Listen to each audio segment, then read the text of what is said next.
Nous sommes dans le département de la Haute-Vienne, sur la commune d'Écart, à une trentaine de kilomètres au sud de Limoges.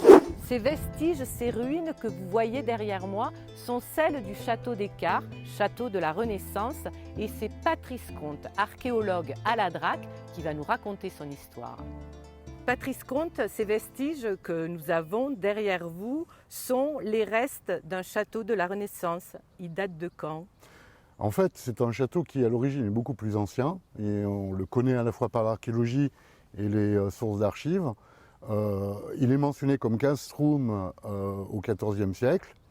C'est une petite famille qui va chercher à s'émanciper petit à petit de la tutelle de ces seigneurs qui sont les Lestours, qui sont proches d'ici, et qui va construire une première résidence fortifiée dont on ne connaît que quelques traces grâce à l'archéologie et aux sources d'archives. Et ensuite, et les vestiges que l'on voit en témoignent, la période la plus florissante du site d'Écart, c'est la Renaissance, c'est-à-dire en gros la première moitié, la deuxième moitié du XVIe siècle. Donc ces deux tours, ce sont les restes les plus fastueux de ce château.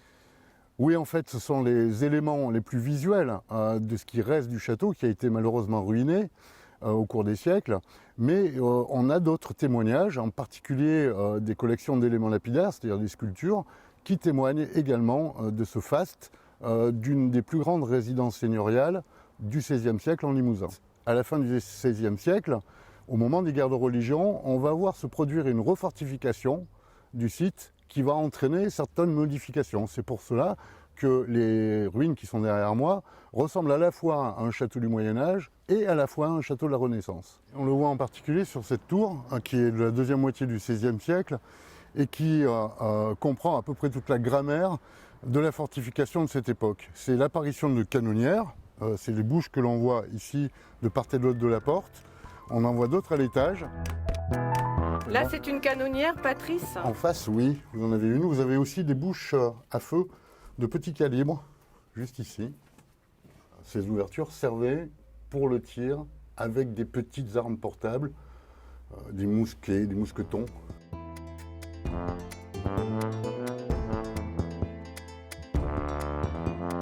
Alors Patrice, nous sommes là dans le lapidarium. C'est quoi un lapidarium ? Alors c'est un mot un petit peu savant qui veut dire tout simplement que c'est un espace d'exposition des éléments en pierre qui ont été recueillis lors des dégagements, puis des fouilles qui ont été réalisées sur le site d'Écart.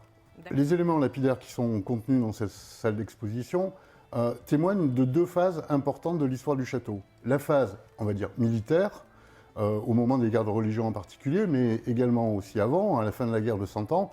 Et ce sont les éléments qui sont à mes pieds qui en témoignent. C'est des éléments de machicoulis qui étaient le couronnement défensif de la plupart des tours et des logis du château. Donc Patrice, vous pouvez me présenter quelques-unes de ces pièces ?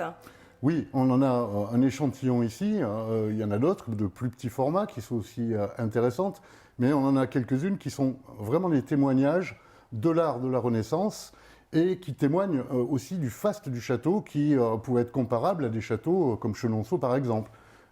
C'est le cas de ce médaillon qui représente un buste féminin, représenté de profil, avec un masque de Gorgone, qui est typiquement représentatif de l'art de la Renaissance, qui prend ses sources dans l'art antique, l'Antiquité.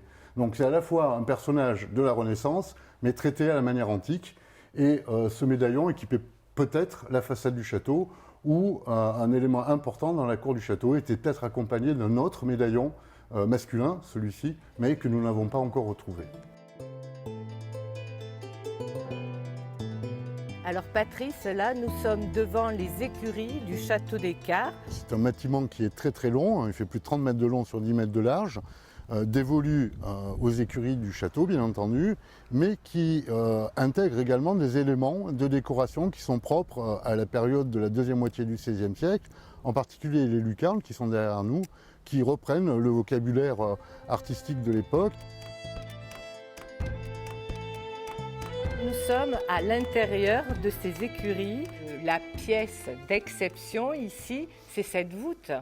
C'est effectivement à la fois la voûte du rez-de-chaussée et la calaise sur laquelle nous sommes, c'est-à-dire cette espèce de pavement qui recouvre entièrement le sol et qui a été dégagé lors des fouilles de 2016. Alors la belle trouvaille ici, à l'intérieur de ces écuries, ce sont ces peintures murales.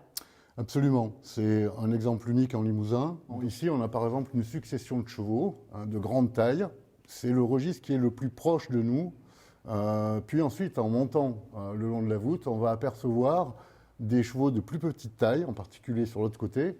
Et enfin, au fait même de la voûte, nous avons des médaillons avec des inscriptions qui sont un élément de datation pour nous également.